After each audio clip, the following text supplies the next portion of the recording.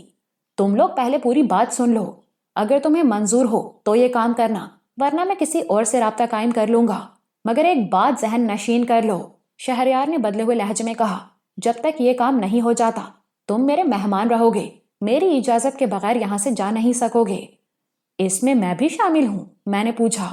نہیں، شہریار نے سخت لہجے میں کہا، تمہیں تو ہر صورت میں یہ کام کرنا پڑے گا، اس لیے کہ میری بہن تمہارے قبضے میں ہے، میں نے طنزیہ لہجے میں کہا۔ ایک وجہ یہ بھی ہے، لیکن اصل بات یہ ہے کہ تمہارے سوا کوئی دوسرا یہ کام نہیں کر سکتا۔ ممکن ہے کہ کر بھی لے، مگر ایسا آدمی کروڑوں میں کوئی ایک ہوگا، اور میں اس کی تلاش میں وقت ضائع نہیں کر سکتا۔ رہی ان دونوں کی بات، تو 24 گھنٹے کے نوٹس پر مجھے ماہر پائلٹ بھی مل جائے گا، اور کفل شکن بھی۔ ارے یار، مجھ میں ایسے کون سے سرخاب کے پر لگے ہوئے ہیں؟ مجھ ایسے جمناسٹ بھی لاکھوں ہوں گے دنیا میں۔ مگر تم اپنی ایک صلاحیت کو بھول رہے ہو، شہریار نے کہا۔ تم فضا میں تنی ہوئی رسی پر وزن اٹھا کے آسانی سے چل سکتے ہو، اور وہ فاصلہ 2-4 فٹ کا نہیں بلکہ 60 فٹ کا ہے۔ اب بولو، تمہاری نظر میں کوئی ایسا آدمی ہے جو یہ کام کر سکے؟ اس کے علاوہ اور بھی کئی کام ہیں۔ تم لوہے کے گولوں پر دوڑ سکتے ہو، بہت اونچی جمپ لگا سکتے ہو، اور اس کے ساتھ ساتھ بہترین فائٹر بھی ہو، اور بس میں نے ہاتھ اٹھا کر کہا، تم نے تو میری تعریفوں کے پل باندھ دیے ہیں۔ ایران ہی میں بے شمار آدمی ایسے ہوں گے جو یہ سب کام کر سکتے ہوں گے، مگر کوئی ایک آدمی یہ سب کام نہیں کر سکتا ہوگا، ڈینی نے توصیفی انداز میں کہا، اور پھر کچھ سوچ کر بولا، تمہارا نشانہ کیسا ہے؟ برڈ سے کم نہیں ہوگا، میری بجائے شہریار نے جواب دیا۔ ٹھیک ہے، آگے بات کرو، میں نے کہا۔ پہلے میں ان لوگوں سے بات کر لوں، اس نے برڈ اور ڈینی کی طرف اشارہ کیا، پھر ان لوگوں سے مخاطب ہوا۔ پھر کیا فیصلہ ہے تم لوگوں کا؟ اگر خرم تیار ہے تو ہم بھی تیار ہیں، ڈینی بولا۔ اس خزانے پر سخت پہرا ہے اور حفاظتی انتظامات بہت زبردست ہیں، مگر میں ان سب انتظامات کو ناکارہ کر سکتا ہوں، کیونکہ میں شاہ کے اس محل کا سیکیورٹی انچارج ہوں، کرنل شہریار مشہدی۔ اس کی بات پر ہم تینوں نے چونک کر اسے دیکھا۔ وہ ہنس کر بولا، حیران ہونے کی ضرورت نہیں ہے، اگر ہم نے وہ خزانہ لے لیا تو شاہ ایران غریب نہیں ہو جائے گا۔ ہاں، ہماری بقیہ زندگی عیش و آرام سے گزرے گی، اس میں سے ہمیں کیا ملے گا؟ برڈ نے پوچھا۔ یہ سوال تو تم نے بہت دیر سے کیا ہے، شہریار نے مسکرا کر کہا۔ بہرحال میں اس خزانے میں سے 50-50 لاکھ تم دونوں کو دوں گا۔ یہ رقم مقامی کرنسی میں نہیں بلکہ ڈالرز میں ہوگی۔ خرم کا حصہ 1 کروڑ ہوگا۔ اربوں ڈالر کے خزانے میں سے صرف 50 لاکھ؟ برڈ نے منہ بنا کر کہا۔ تم 50 لاکھ ڈالرز کو کم سمجھ رہے ہو؟ بے وقوف، تمہاری تو 7 پشتیں بیٹھ کر کھائیں گی۔ ہمیں یہ بھی منظور ہے، تم پلان بتاؤ، ڈینی نے کہا۔ برڈ کے مقابلے میں وہ معاملہ فہم اور تجربے کار معلوم ہوتا تھا۔ شہریار نے میری طرف دیکھا، پھر بولا، تمہیں کوئی اعتراض تو نہیں اس پر؟ مجھے صرف اپنی بہن چاہیے، تم اگر کچھ بھی نہ دو تو بھی میں یہ کام کروں گا، میں نے جواب دیا۔ گڈ، یہ ہوئی نا بات، شہریار نے خوش ہو کر کہا، پھر بولا، اب غور سے سنو، شاہ کا وہ خزانہ یہاں نہیں بلکہ کم میں ہے۔ محل کے اندر اور باہر چپے چپے پر سیکیورٹی فورس کا پہرا ہے۔ رات کو حفاظتی دیواروں کے جنگلے میں 1100 وولٹ کا کرنٹ دوڑتا ہے۔ یہ کہہ کر اس نے جیب سے ایک نقشہ نکال کر میز پر پھیلایا اور بولا، یہ دیکھو، یہ محل ہے جو کئی ہزار ایکڑ میں پھیلا ہوا ہے۔ اس حصے میں محل کے ملازمین اور ان کے بیوی بچے رہتے ہیں۔ یہاں سے محل کی اصل عمارت کا فاصلہ تقریباً 60 فٹ ہے۔ یہ جو ایک ٹاور نظر آ رہا ہے، اس پر قابو پانا مشکل نہیں ہے۔ یہاں سے محل تک خرم کو ایک راستے کے ذریعے جانا پڑے گا۔ یہ برڈ کو لے کر جائے گا اور وہاں جا کر حفاظتی کرنٹ آف کر دے گا۔ محل کی وسیع و عریض چھت جو رن وے کے طور پر بھی استعمال ہوتی ہے، وہاں ایک چھوٹا جنگی طیارہ ہر وقت موجود رہتا ہے۔ چھت پر موجود 2 محافظ ہوتے ہیں، ان پر قابو پانا آسان ہوگا۔ کرنٹ آف ہوتے ہی میرے مزید آدمی رسی کی سیڑھی کے ذریعے محل کی 4 دیواری عبور کر کے اندر داخل ہو جائیں گے۔ پھر دوسرے محافظوں پر قابو پانا ان کا کام ہوگا۔ 1 منٹ مسٹر شہریار، برڈ نے اسے ٹوک دیا، خرم کو سینکڑوں فٹ کی بلندی پر اس رستے کے ذریعے جانے کی کیا ضرورت ہے؟ کیا ضرورت ہے؟ شہریار طنزیہ انداز میں مسکرایا۔ اس لیے کہ وہاں تک جانے کا اور کوئی راستہ بھی نہیں ہے۔ مین سوئچ پر جن لوگوں کا پہرا ہے وہ شاہ کے خاص آدمی ہیں۔ خزانے کے گرد بھی ایسے ہی محافظوں کا پہرا ہوتا ہے۔ یہ لوگ براہ راست شاہ کے محافظ دستے کے چیف عدنان البقائی کی کمانڈ میں ہیں۔ میں اگر انہیں وہاں سے ہٹانا بھی چاہوں گا تو وہ میرا حکم نہیں مانیں گے، اور خرم رستے کے ذریعے محل تک اس لیے جائے گا کہ اس ٹاور سے لے کر محل تک کے درمیانی راستے میں درجنوں بلڈ ہاؤنڈز اور گرے ہاؤنڈز جیسے خونخوار کتے ہوتے ہیں رات میں۔ نہ صرف کتے بلکہ وہ سدھائے ہوئے چیتے بھی ہیں۔ اگر بدقسمتی سے خرم نیچے گرا تو اس کے بچنے کے چانسز بہت کم ہیں۔ گرنے سے بچ بھی گیا تو خونخوار کتے اور چیتے لمحوں میں اس کی ٹکا بوٹی کر دیں گے۔ اس کی بات سن کر ایک لمحے کو تو مجھے بھی جھرجھری آ گئی۔ رستے پر چلنا گویا پل سیرات پر چلنا تھا۔ ایک ذرا سی غلطی نہ صرف میری بلکہ برڈ کی جان بھی لے سکتی تھی۔ مجھے اچانک ایک خیال آیا اور میں نے شہریار سے پوچھا، ٹاور سے محل تک اس رستے کا کیا جواز ہے؟ کوئی جواز نہیں ہے، اس نے اطمینان سے جواب دیا۔ رستہ تو تم لوگوں کو باندھنا ہوگا۔ رستے کے ایک سرے پر خاصا وزنی ہک لگایا گیا ہے۔ برڈ بھاری گولا پھینکنے کا ماہر ہے، اس لیے وہ وزنی ہک محل کی عمارت تک پھینکنا مسئلہ نہیں ہوگا۔ اور اگر محافظ ہوشیار ہو گئے تو؟ برڈ نے پوچھا۔ محافظ اندرونی حصے میں ہوتے ہیں، ان کے فرشتوں کو بھی علم نہ ہو سکے گا۔ اس نے پھر نقشے کا سہارا لیا۔